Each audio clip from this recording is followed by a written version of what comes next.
Selamat pagi Bapak dan Ibu yang terkasih di dalam Tuhan. Saya berharap semua dalam keadaan baik. Dan kita akan bersama-sama merenungkan kebenaran firman Tuhan. Tapi sebelumnya kita akan bersama-sama berdoa. Bapa di surga, terima kasih Engkau baik buat kami, hingga kami boleh ada sebagaimana kami ada. Sebentar kami tidak bersama-sama merenungkan kebenaran firman-Mu, Tuhan melayakkan kami, sehingga apa yang kami renungkan menjadi sesuatu yang membangun dan menguatkan kami. Terima kasih, dalam nama Tuhan Yesus Kristus kami berdoa. Haleluya. Amin. Saudara yang terkasih, tema renungan pada pagi hari ini adalah nyanyian pengharapan, dan kita akan baca beberapa ayat di dalam Lukas pasal 1 ayat 42, 46 sampai dengan 49 yang demikian bunyinya. Lalu berseru dengan suara nyaring, diberkatilah engkau di antara semua perempuan, dan diberkatilah buah rahimmu. Lalu kata Maria, jiwaku memuliakan Tuhan, dan hatiku bergembira karena Allah Juru Selamatku. Sebab Ia telah memperhatikan kerendahan hamba-Nya. Sesungguhnya, mulai dari sekarang, segala keturunan akan menyebut aku bahagia, karena Yang Maha Kuasa telah melakukan perbuatan-perbuatan besar kepadaku, dan namanya adalah Kudus. Bapak, Ibu, dan saudara yang terkasih dalam Tuhan, mari kita bayangkan situasinya ketika itu terjadi. Seorang wanita muda bernama Maria didatangi oleh satu sosok, satu pribadi, dan itu belum pernah ditemuinya.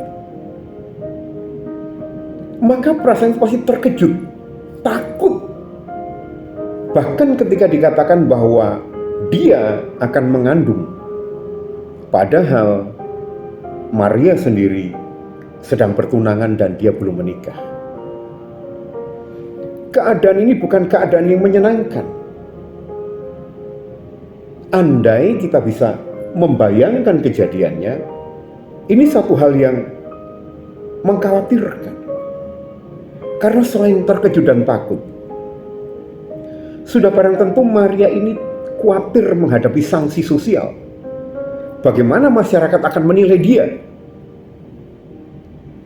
Bagaimana perilaku keputusan dari tunangannya, yaitu pemuda bernama Yusuf, ketika dia mengerti bahwa Maria mengandung padahal mereka sedang bertunangan. Kalau kita memperhatikan apa yang dialami oleh Elisabeth, ibu dari Yohanes, sebelum Maria didatangi oleh malaikat, memang Ibu Elisabeth ini meminta dalam doanya kepada Allah supaya dia dikaruniai oleh Tuhan seorang anak. Artinya ada sebuah pengharapan, dan ketika mujizat terjadi dengan apa yang dia alami oleh suaminya, bahagia itu ada, keterkejutan itu ada, tetapi ada dasarnya bahwa mereka memang meminta. Ketika membaca dan merenungkan ini, saudara, saya merasa heran dengan apa yang dilakukan oleh Maria ini. Beberapa saat dia mengalami keterkejutan, tetapi tidak lama kemudian dia justru memuji Tuhan. Jiwaku memuliakan Tuhan, dan hatiku bergembira karena Allah Juru Selamatku, sebab Ia telah memperhatikan kerendahan hamba-Nya. Saudara yang terkasih dalam Tuhan, ketika situasi ini terjadi, dan nampaknya bukan satu perkara yang mudah, dan ketika saya merenungkan, mendadak saya teringat dengan apa yang dialami oleh Rasul Paulus ketika dia berada di penjara. Rasul Paulus dipenjara di tempat yang sangat ketat, dengan penjagaan yang luar biasa, bahkan kaki dan tangannya pun terikat oleh rantai. Tetapi yang dilakukan pada saya itu adalah dia memuji Tuhan. Dan ketika Rasul Paulus ini memuji Tuhan, maka mujizat itu terjadi, yaitu rantai itu lepas, bahkan melalui sebuah gempa. Ini perkara yang luar biasa. Karena ketika kita mengikat tangan kita dengan tali karet begini, lalu kita mencoba menggoyang-goyang, karet itu tidak akan putus dalam waktu singkat. Tetapi yang terjadi adalah ketika Rasul Paulus memuji Allah di dalam keterikatannya, yang terjadi adalah kedahsyatan yang luar biasa. Kedahsyatan yang luar biasa. Rantai itu lepas. Bahkan kemudian pertobatan terjadi di penjara. Saudara yang terkasih dalam Tuhan, ketika seorang Maria, dia menghadapi persoalan di dalam hidupnya, keterkejutan, kemungkinan sanksi akan terjadi itu muncul di hadapannya. Saya percaya karena keimanan yang dia miliki, maka prosesi lahirnya Sang Juru Selamat itu terjadi di dalam hidup dia sampai dengan kita pada saat ini. Bapak, Ibu, dan saudara yang terkasih dalam Tuhan, ketika menjelang akhir tahun ini, saya mendengarkan bahwa UMP akan naik.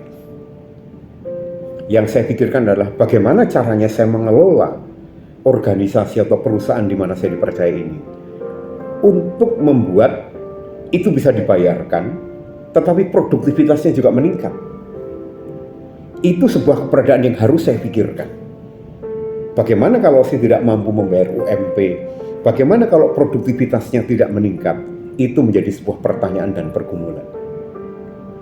Mungkin pada saat ini ada di antara saudara dan saya juga berpikir, ketika UMP diumumkan, maka yang terjadi adalah harga kebutuhan juga akan naik.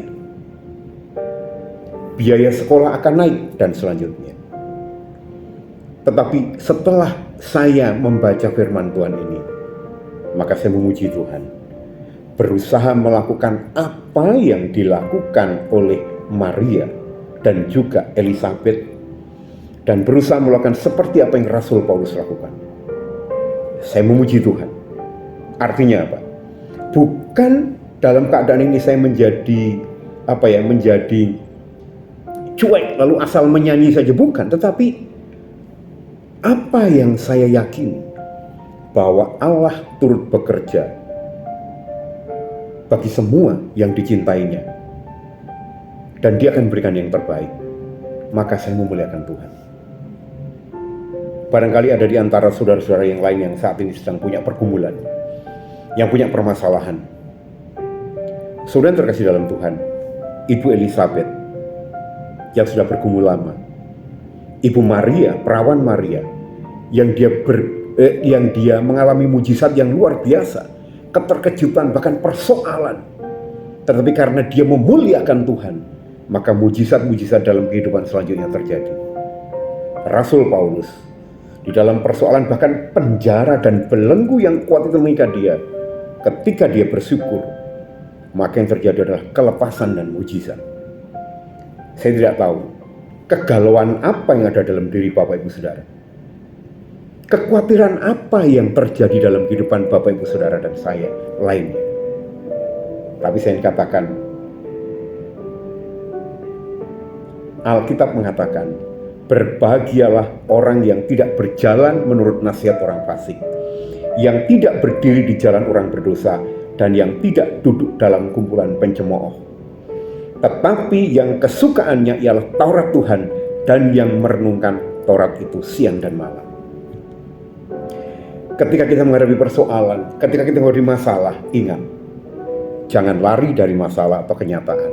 Hadapi dengan tetap mengandalkan Tuhan, dengan mengucapkan syukur, dan semakin kita erat kepada Tuhan melalui renungan-renungan yang kita dengarkan, melalui membaca Alkitab dan doa-doa, persekutuan-persekutuan kita, bahkan ibadah-ibadah kita, baik di wadah-wadah maupun di humble group yang sudah disiapkan oleh gereja kita untuk mempererat dan saling membangun, saling menguatkan di antara kita semuanya. Tuhan Yesus memberkati dan kita berdoa. Bapa di surga, terima kasih Engkau baik. Ibu Maria, Ibu Elizabeth memuliakan Allah ketika dia menghadapi persoalan, dan Tuhan memberikan jawaban. Saat ini barangkali ada persoalan, kerinduan, harapan yang ada dalam hidup kami. Ajari untuk kami bukannya bermohon kepadamu, tetapi kami memuliakan Tuhan karena Tuhan punya rencana yang indah dalam hidup kami. Sehingga dimanapun kami berada, orang boleh melihat bahwa di dalam pengikutan kepada Tuhan Yesus Kristus ada perbedaan. Terima kasih Tuhan. Jadikan kami berkat dimanapun kami berada dengan mengandalkan Engkau. Dalam nama Tuhan Yesus Kristus kami berdoa. Haleluya. Amin. Selamat pagi. Tuhan Yesus memberkati.